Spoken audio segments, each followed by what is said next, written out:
చామంతి స్టేషన్ దగ్గరకు వచ్చి ఇక ప్రేమ్ బాబుతో మాట్లాడాలంటుంది. అప్పుడు వెంటనే స్టేషన్లో ఉన్న ఎస్ఐ ఇక ఎవరితో మాట్లాడాల్సిన అవసరం లేదని మర్యాద పోగొట్టుకొని మాట్లాడుతుండగా అప్పుడు వెంటనే చామంతి లా క్వశ్చన్ వేస్తూ ఉంటుంది. ఒకవేళ నువ్వు ఇప్పుడు ప్రేమ్ బాబుతో మాట్లాడనీయకుంటే నీ పరువు తీస్తాను. 3rd డిగ్రీ ఇలా ఉపయోగించావో ఇప్పుడు అందరినీ పిలుస్తాను. ఆ తర్వాత నీ ఇష్టం, నీ జాబుకు ఇక నువ్వు నెత్తి మీద గుడ్డ వేసుకొని కూర్చోవలసిందని చెప్పేసి చామంతి మాటలకు గంగెళ్ళిపోయి చూస్తూ ఉంటాడు. ఇప్పుడు ఏంటమని బాధ అని ఎస్ఐ అడుగుతుండగా ఏం లేదు, ఇప్పుడు నేను ప్రేమ్ గారితో మాట్లాడాలి, నాకు పర్మిషన్ ఇవ్వు, లేకుంటే ఇప్పుడు నీ చెప్పింది జరుగుతుందని చెప్పేసి అనేసరికి వెంటనే అమ్మో ఇప్పుడు మీడియా అంటే లేనిపోని పరువు వస్తే పైనుంచి ఆర్డర్ వస్తుంది, ఆ తర్వాత నా ఉద్యోగానికి ముప్పొస్తుంది, ఏదో డబ్బు కాశపడి గడ్డి తిని నేను ఇదే చేస్తున్నా లేనిపోని నేరం వేసాను, కానీ ఇప్పుడు నిజంగానే ఈ లా ద్వారా నా బండారం మొత్తం బయటపడుతుంది. సరే సరే అమ్మా, వెళ్ళి 10 నిమిషాల్లో మాట్లాడుకొని తిరిగి మళ్ళీ రా, అసలు ఊరుకోను అని అనేసరికి వెంటనే చామంతి ప్రేమ్ దగ్గరికి వెళ్తుంది. బాబు ఎలా ఉన్నావు బాబు అని ఒంటి నిండా గాలి చూసి చామంతి బాధపడుతూ ఉంటుంది. వెంటనే భోజనం తీసుకొచ్చాను బాబు, ఫస్ట్ భోజనం చేయి అని చెప్పేసి చంద్రిక అంటుంది. లేదు చందు, నేనేం తినను, ప్లీజ్ బాబు కొంచెం తినండి అని చెప్పేసన్నా కూడా లేదు చామంతి నాకేం వద్దు, అసలు చెయ్యనికి నేరానికి నా మీద నింద పడ్డదందుకు చాలా బాధపడుతున్నాను అని చెప్పేసి ఈ విధంగా అంటూ ఉంటుంది. లేదు, ఎట్టి పరిస్థితుల్లో నేను ఇలా చూస్తూ ఊరుకోను బాబు, ఎవరైనా సరే ఖచ్చితంగా వాళ్ళను నేను పట్టుకుంటాను, చెప్పను కదా, నేను మాత్రం ఇలా అన్యాయంగా నిన్ను కేసులో ఇరికించారని అర్థమవుతుంది, అసలు ఆ రోజు ఏం జరిగింది చెప్పు బాబు అని చెప్పేసి ఇక చామంతి ప్రేమ్ని అడుగుతుండగా ఆ రోజు ఆ అమ్మాయి అక్కడికి క్యాబ్ బుక్ చేసుకుంది, కాకపోతే మధ్యలో ఫోన్ వచ్చిందని చెప్పేసి అలా దిగేసి వెళ్ళిపోయింది. ఆ తర్వాత ఎక్కడ ఏం జరిగిందో నాకు అర్థం కావట్లేదు చామ్, కానీ నేను ఆ అమ్మాయిని మాత్రం ఎలాంటి కిడ్నాప్ చేయలేదు బాబు, నాకు తెలియదా నీ గురించి, మీరు ఎక్కడ దించారో కరెక్ట్ అడ్రస్ చెప్పండి అని చెప్పేసిన తర్వాత వెంటనే ప్రేమ్ కరెక్ట్ అడ్రస్ చెప్తారు. సరే బాబు, అక్కడికి వెళ్ళి ఎంక్వైరీ చేస్తే దాని ద్వారా సీసీ కెమెరాల ద్వారా బయటపడుతుంది, నేను అది తెలుసుకొని ఎలాగైనా సరే నేను కోర్టుకు తీసుకునే సమయంలో ఖచ్చితంగా నేను బయటికి తీసుకొచ్చే పూచి నాది బాబు అని చెప్పేసి మాట ఇచ్చి పదత్త మనం ఈ విషయం తెలుసుకుందాం అని చెప్పేసి చామంతి చంద్రిక వెంటనే బయలుదేరుతారు. ఈలోపు ఇక ప్రేమ్ ఆ అమ్మాయిని ఎక్కడ దించారో అక్కడి అడ్రస్కి చామంతిను చంద్రిక వెళ్తారు. అక్కడ సీసీ కెమెరాలు ఒక షాప్ ఉంటుంది, ఆ షాప్ అతని దగ్గర వెళ్ళి ఇక్కడ సీసీ కెమెరాలు కాస్త చూపించరా, ఎవరు మేడం మీకెందుకు చూపించాలి, చూపిస్తారా, లేకపోతే ఇక నేను లా చదువుతున్నా, ఆ తర్వాత నీ ఇష్టం, ఇక్కడ గొడవ జరిగిన ప్రతి కారణం నువ్వే అని చెప్పేసి అంటారు. వద్దు మేడం వద్దు, చూపిస్తానని చెప్పేసి సీసీ కెమెరాలు చూపించిన టైంలో వెంటనే మధ్యలో ఆ అమ్మాయి దిగడం, ఆ తర్వాత అక్కడికి వెళ్ళి ఒక అబ్బాయితో మాట్లాడడం, ఇది ఇక్కడికి చూపిస్తూ ఉంటుంది. అలా మాట్లాడుతున్న ఆ అబ్బాయితో వెనక నుంచి వచ్చి ఎవరో ఆ అమ్మాయిని లాక్కెళ్ళడం, ఇది అంత సీసీ కెమెరాలో కనిపిస్తూ అత్త ఈ అమ్మాయి దిగడం నిజమే, కానీ ఎవరో అమ్మాయిని కిడ్నాప్ చేశారు, నాకు తెలిసిన అంచనా ప్రకారం ఈ అమ్మాయి ఇక్కడే ఉంటుంది అత్త, వెంటనే ఆ అమ్మాయిని పట్టుకోవాలి అని చెప్పేసి ఇక అటునుంచే సర్కిల్ లాకు ముందుకు వెళ్ళేసరికి అక్కడ ఒక రౌడీ అటు ఇటు తిరుగుతుండగా వెంటనే చామంతి చంద్రిక చేయి పట్టుకొని వెనక్కి లాగుతుంది. ఇక మరోవైపు ఎలాగైనా సరే ప్రేమ్ని బయటికి రాకుండా మధ్యలో చంపమని వెంటనే పోలీసులకు ఫోన్ చేయడానికి రోజా బయటికి వస్తుంది.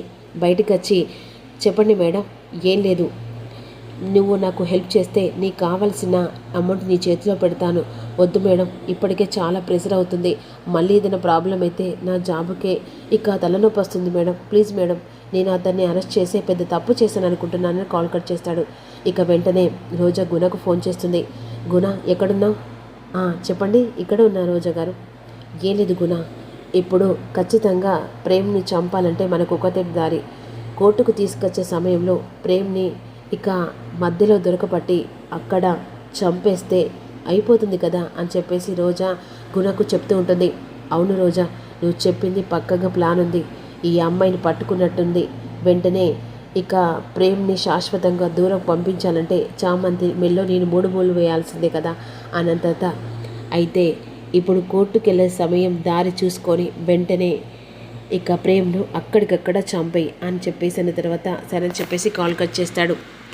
ఇక మరోవైపు రోజా ఈ 40% కూడా నాకే వస్తుంది, ఇక చామంతి ఫుల్ స్టాప్ పెట్టి ప్రేమికి చావు దండ వేసుడే అని చెప్పేసి సంతోషపడుతూ ఉంటుంది.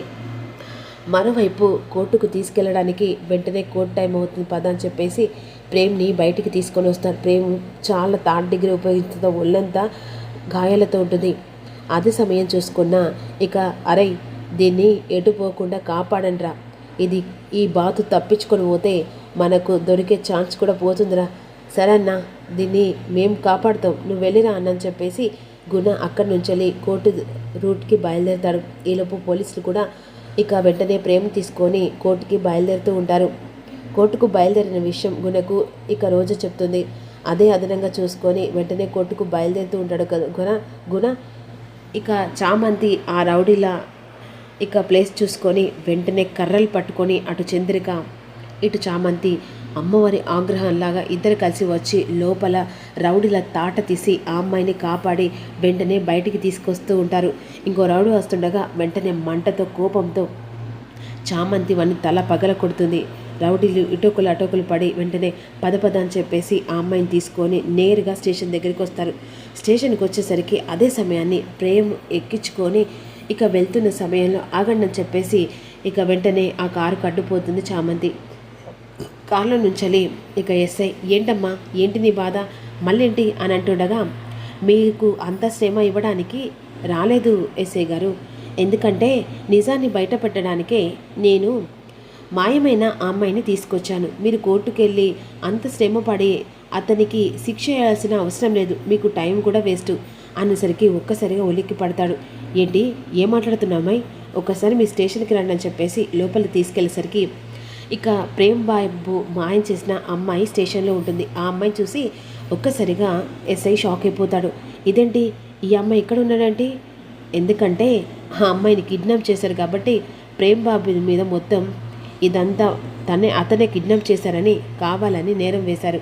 నువ్వు చెప్పమ్మాయి అసలు ఏం జరిగింది, అసలు ఆ రోజు మన డాడీ కార్ బుక్ చేయడం ఓకే, క్యాబ్లో వెళ్తున్నా, కాకపోతే ఆ టైంకు నా ఫోన్ వచ్చింది, నా ఫ్రెండ్ ఫోన్ చేస్తే పక్కకి వెళ్ళాను, కానీ అన్ఎక్స్పెక్టెడ్గా నా వెనుక నుంచి వచ్చి ఎవరో కిడ్నాప్ చేసి నన్ను కట్టి పడేశారు, అతను ఎలా ఉంటాడు అని చెప్పేసి అంటుండగా వెంటనే ఇక అప్పటికి చామంతికి ఎవరో తెలియదు, కాకపోతే స్పెట్స్ పెట్టుకొని ఉన్నాడు, ఒక మాటలో ఎస్ఐ కొడుకు అని చెప్పేసి సంథింగ్ ఏదో అన్నాడు అనేసరికి వెంటనే గుణ అని గుర్తొస్తుంది. ఒక్క నిమిషం ఆగని చెప్పేసి వెంటనే తన చేతుల్లో ఉన్న ఫోన్లో గుణ ఫోటో ఉంటుంది కదా, ఆ గుణ ఫోటో ఈ అమ్మాయికి చూపిస్తుంది. ఇతనే వచ్చి నన్ను కిడ్నాప్ చేసి తీసుకొని వెళ్ళాడు అనేసరికి ఇప్పుడు సాక్ష్యాలు ఎదురుగా ఉన్నాయి కదా ఎస్ఐ గారు, మరి మీరు ఇంకా చూస్తూ ఉన్నారే, వెళ్ళి ఆ గుణను అరెస్ట్ చేసి ఇక ప్రేమ్ బాబును విడిపించండి అనేసరికి నిజమే కదా నువ్వు చెప్పిందని చెప్పేసి వెంటనే గుణను అరెస్ట్ చేయడానికి ఎస్ఐ వెళ్తూ ఉంటాడు. చాలా థ్యాంక్స్ చామంతి అని చెప్పేసి ప్రేమ్ తీసుకొని వెంటనే ఇంటికి బయలుదేరుతారు. రోజు ప్రేమ్ చూసి షాక్లో ఉండిపోతుంది. మరి రాబోయే ఎపిసోడ్లో ఏం జరుగుతుంది అనేది తెలుసుకోవాలనుకుంటున్నా. Don't miss you. Thank you so much.